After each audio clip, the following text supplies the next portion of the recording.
Isabel Hundt, thank you so much for taking the time today to be on the Get Foxy show with us. I know you are a busy lady and you're an author, a speaker, and you just go out there and help people make an impact on the world. And that was why I wanted to have you on the show today. Thank you so much for being here. Thank you so much for having me. If you would know me even more than what you already do, you would know I love to talk. So I love being on your show, especially it's a really catchy name for the show. I love it. Well, thank you. I definitely appreciate it, and I like it. You really? Yes. Well, of course. I'm Terry Fox, so I have to like it, right? Right. Well, I'm curious. How exactly did you get into the work that you're doing? Did your profession kind of fall into your lap? Did it choose you, or did you choose it? I think it chose me because it started all when I was really little, really. Growing up, I had two out-of-body experiences where I had two accidents. One was I was, I think, about 4 or 5, and I was trying to help my mom, and we had those big, really high bunk beds. My dad made them himself. Mine was like 7 feet high, and I was trying to help my mom making my bed, and I fell backwards and landed on my back. And I remember I was just looking down and I saw this girl laying there, and I was still standing. I was like, why is my dad running? Why is he screaming? Because I wasn't breathing for a little bit. And then suddenly I went right back into my body. And the other one was a severe head trauma, which I got that the Isabel way. That's how I call it, because I suffered a head trauma in the middle of the night in my own bed. Apparently my pillow must have been a rock or something. Doctors assumed that I hit my head on the wall or somewhere else, but I would have known that. All I remember was I was sitting in my bed. I started to scream. I fell backwards, and from there I couldn't move. And then I was able to watch how my mom, my dad, and the doctor in the middle of the night tried to get me down the bed. I watched them. I remember it like it was yesterday. And from there I knew, okay, something is different. Like, we can choose to experience life differently, but at that point it was not part of the normal. And so you don't think much about it. But also one thing that I experienced my whole life was seeing everything in color, like letters, numbers, people, places, everything just showed up in different colors. And that's how I choose what I pretty much liked, or how I chose at that time, because I thought, well, probably everyone sees it that way. And then I had prophetic dreams. And one of them was when I was 12, where I saw myself speaking on stage in front of a couple thousand people. And I knew it was the US because I just heard you have to move to the US. And I was like, I'm 12. I don't like English. I hate English. I don't even want to talk in English. For those who don't know, I'm originally from Germany. I think we haven't mentioned that. So there were all those different things that kind of paved the path to where I'm at today. When I was 18, I came to the US and I knew this is where I'm supposed to be. You know, that feeling when you just know you're at home. This is where you're supposed to be. You just don't really know how to make it happen.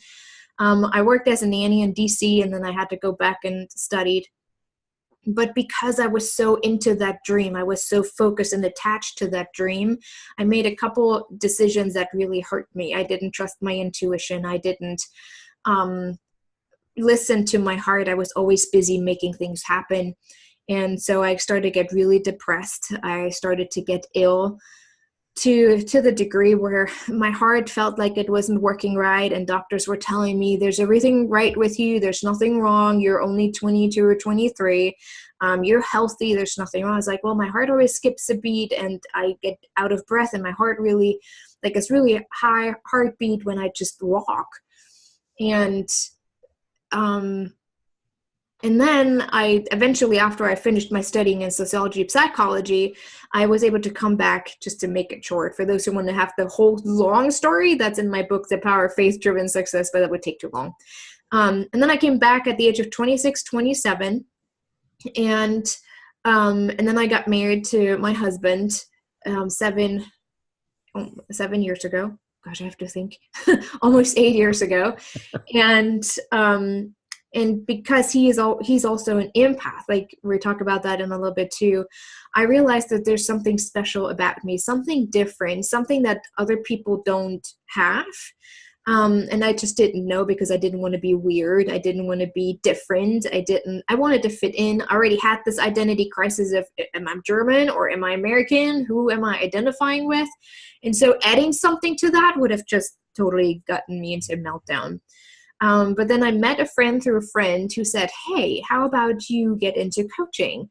That would be something that I think would be really good for you. And so my husband's like, okay, let's just try and go to this program. Look at it, see if you like it. And we went through that session, and he's like, if that's not what you're going to do, then I don't know what you want to do in your life. This is exactly what you need to do.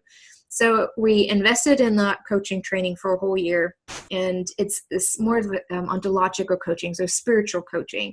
And that's when I realized what was really going on with me, that I'm an empath, that I have special gifts that only I have, like in the combination that I have it, and that there's something bigger to it.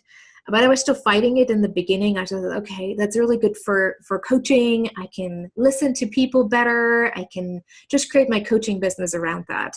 And never anything worked out. I bought into all those different programs. I bought into all those personal development courses, anything you could find. I lost pretty much over $50,000 just investing into that and trying to figure out how my business is supposed to work.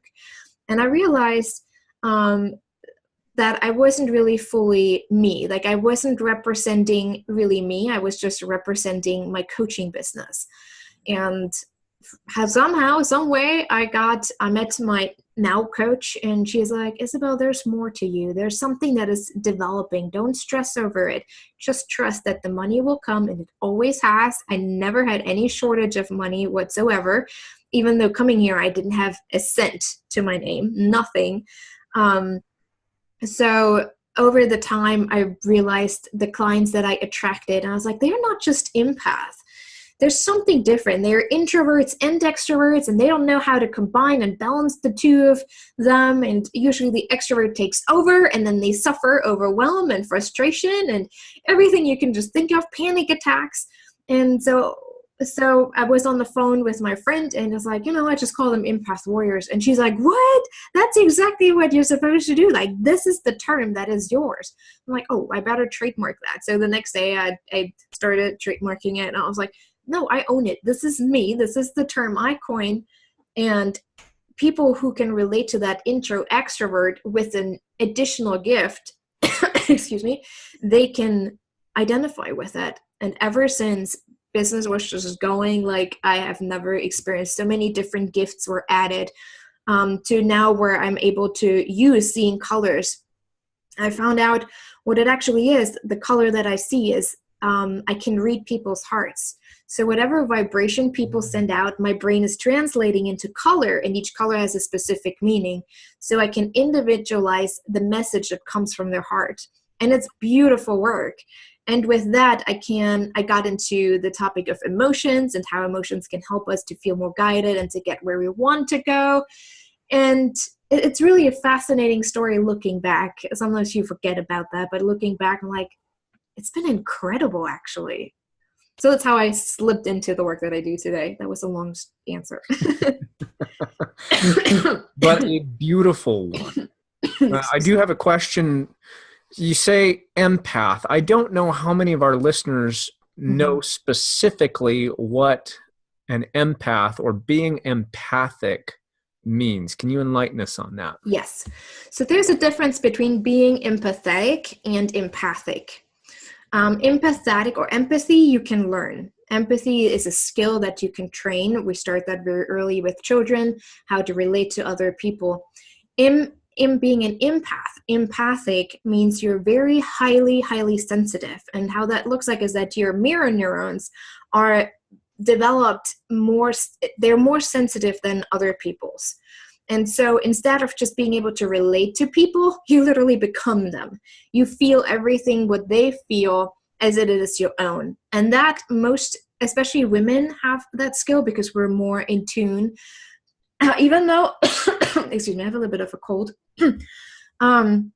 even though I've seen more and more men really waking up to that skill and saying, hey, actually, I'm an empath too. I was just never really, it's just too sensitive, too soft. Like, I'm a guy. They can't have that.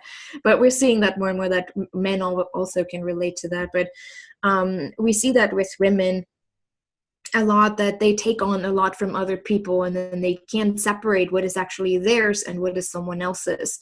So that means being empathic. Mm-hmm. And so the opposite of this is warrior? No, the opposite of being empathic is narcissistic. We're on the same spectrum, but on two different ends.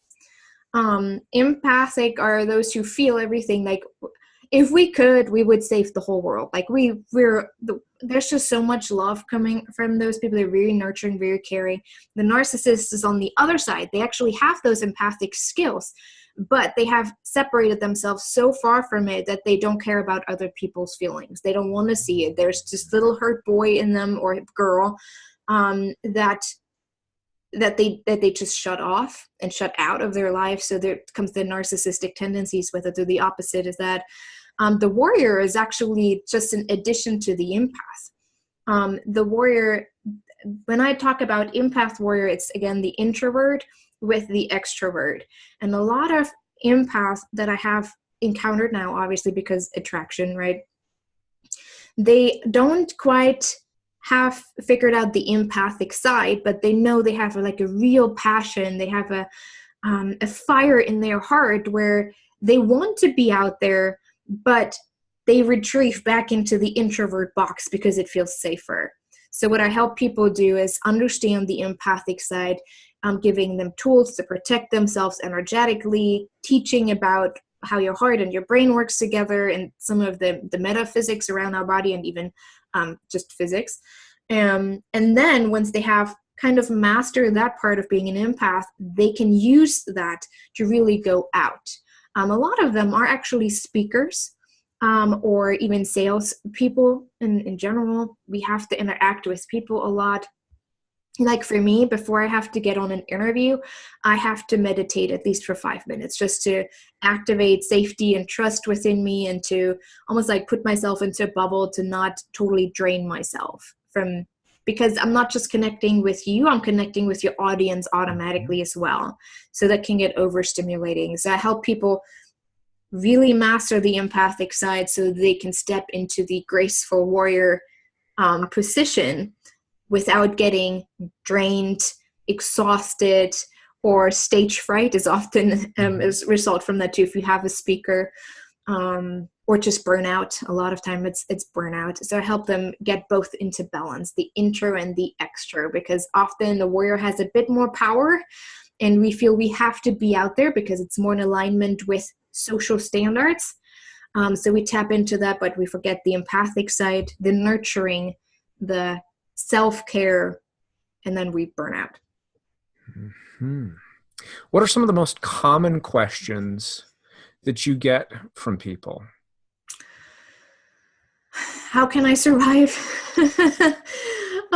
Really, people that usually come to me, they're at a point where it's like, I don't even want to come out from underneath my bed anymore. There's just too much. There's noises in my head. It's almost really like depression, and it is diagnosed as depression. But it's more the system overstimulation, the toxins that come at you from every corner. And if they don't know that they're an empath, it can get really tricky, to the point where they really withdraw. Some of them have suicidal thoughts. Some just, okay, maybe I just need medication. So they just take whatever medication the doctor will give them so they feel better. So really the most asked question is, how do I survive that? I don't understand. Like I read so much negative about being an empath and what you're supposed to do, but how can I actually use that and still live a life where I can feel free and peaceful and fulfilled instead of always tired and exhausted? Adrenal fatigue is a lot of times the symptoms for being an empath. Fibromyalgia is one, because it's all on your shoulders, especially. I'm in physical therapy right now with my right shoulder for various reasons, but one of them is you carry the burden of the world on your shoulders. And yeah, there's a question. Can you survive that? Like, how do you deal with it? How can I even live with it? And then you basically go in and you help those people answer that question. And I'm sure the answers are dependent upon the individual and their situation. Yes. Yeah, definitely. Especially for most of them. And that's where my work comes in as emotions clearing practitioner, which is beautiful. And I always thank God for this gift, because, oh my gosh, it has helped me so much with my clients, that there's so much trapped emotions within their body that causes all the pain and the feeling stuck and overwhelmed, that I'm able to take a look at, okay, what is really going on in your life? Where do we have to go back in time and release some of those emotions that you took on even as a child? They are so in tune that they want to help even as a child, everyone, and then they take it all on, thinking, if I take it on, they don't suffer anymore. You have empath. You find empath a lot in the group of social work, nurses, anything that's somehow related to service. Okay, I'm sorry. I'm chuckling because my wife is a social worker, and she works in a hospital with a bunch of nurses. There you go. And they get exhausted quickly. I mean, there's so much pressure on them just to be present with people. They have to listen, and everyone is complaining. Like, I don't want to trade. I don't want to trade with them. Nope.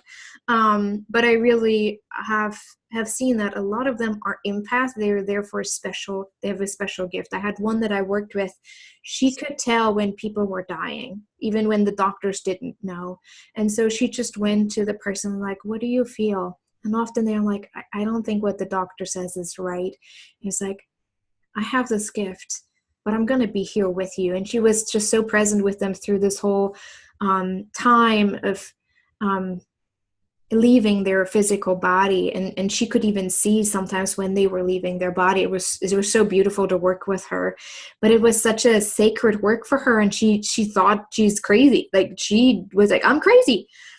I shouldn't be seeing anything like that. Maybe I should go and get some pills and then whatever. And then we really understood, hey, there's an empathic gift for you right here.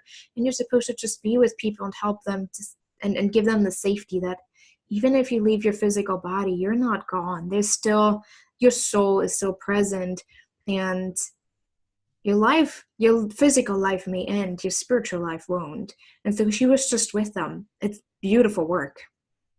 I can only imagine. Mm-hmm. Well, shifting gears a little bit, I'd like to ask you a question that I ask all my guests. And that is, what does Foxy and being Foxy mean to you, Isabel? That's a good question.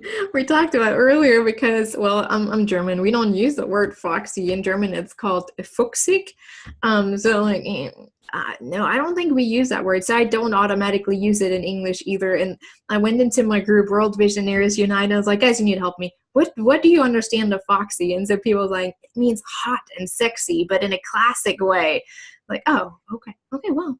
And I had the words coming like sassy, confident, being able to just show up and not having to worry too much about what other people say. So being Foxy, I think, is a lot related to self-confidence and self-esteem and just showing up. I would agree 100% with you. I asked that question because it is so subjective. And we get different answers each episode. So I need to go back and just look at what answers people gave you in the other interviews, because I'd be curious. I mean, when I first heard it, I was like, I don't know. I mean, I understand that he calls his show like that. It makes sense with his last name, but what does Foxy mean? I don't know. It sounds like one of them in my group said there is a store that's called Foxy in my area, but they have some questionable clothes in there. Oh my! Like, that's kind of what I was thinking at first until I thought more about it.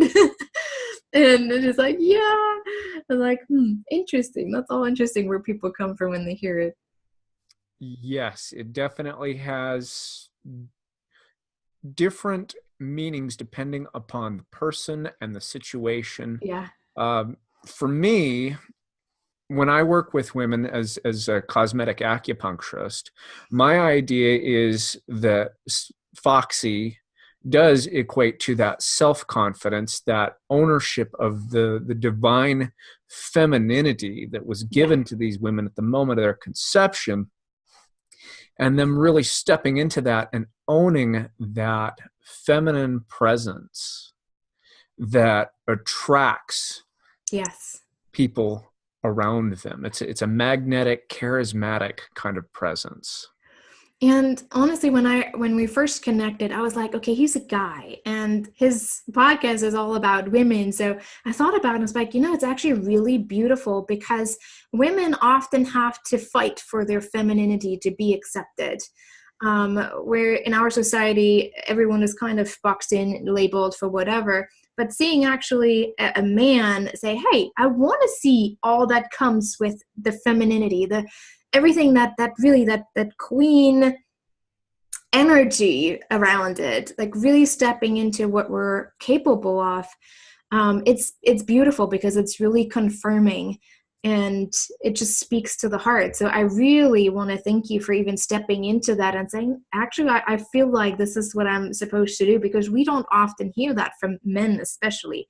It's usually women to women, but not from men, because often men are threatened in their power when it comes to feminism. Is that how we call it? Feminism? Yes. Feminism, yeah.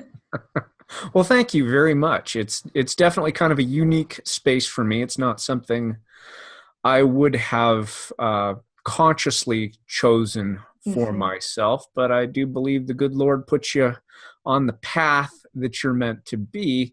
And so, yeah, here I am. And I am meant to be helping and serving women. And that's the whole mission of this podcast.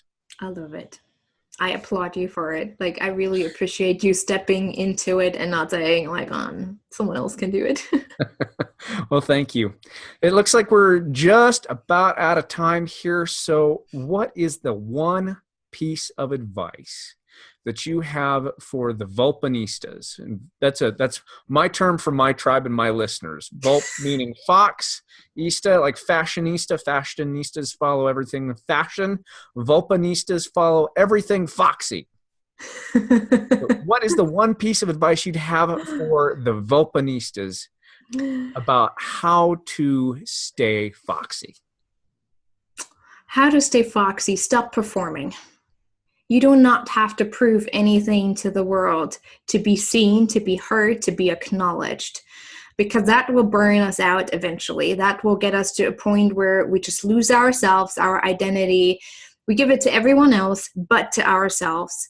So stop performing and really just combine the power that comes with being a woman with the nurturing, the soft side of it, how I would call it, and really trusting and connecting more to your intuition, especially if you feel like there seems to be something wrong with me. I'd really try to perform and there's nowhere for me to go from here. I still feel kind of lost, even though success is present.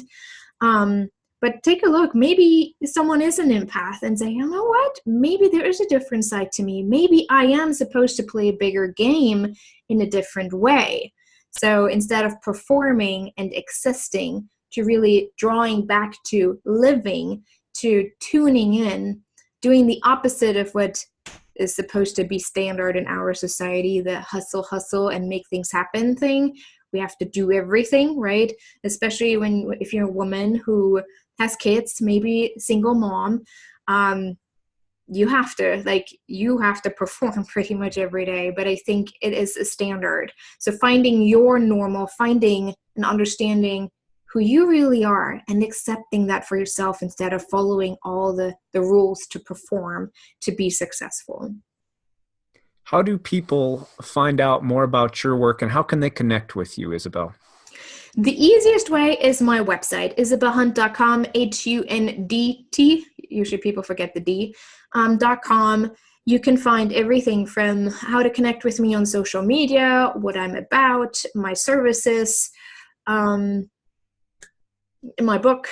There's a link to my book as well, all other interviews and free resources that are available. Also linked to the group that I have, World Visionaries United. So everything you can find is literally on my website. I try to keep it easy to find so people don't have to surf around the internet to figure something out. But yes, definitely go to my website. If anything resonates with you and you want to hear more and know more about it, please reach out.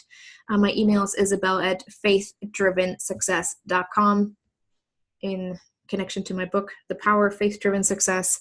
And I try to I try to respond to every email within 48 hours. If there are too many, I might take a little longer, but usually I try. Okay. Well, I will include the links in the show notes so that folks that come to the getfoxyshow.com can just find those right there, and they will be led right to your website. And also I'll include a link for your book so they can go check it out on Amazon.com. I definitely did, and it is on my list to read. Awesome. Isabel, even though the subtitle is right, Living the Dream by 30, because I do speak more to college students, young adults, so that's why we had to choose the title. You bet. Well, Isabel, thank you so much for taking the time. I so appreciate you. You are doing some amazing things in this world, and God bless you for it. Thank you for taking the time today. Thank you for having me. It was a joy.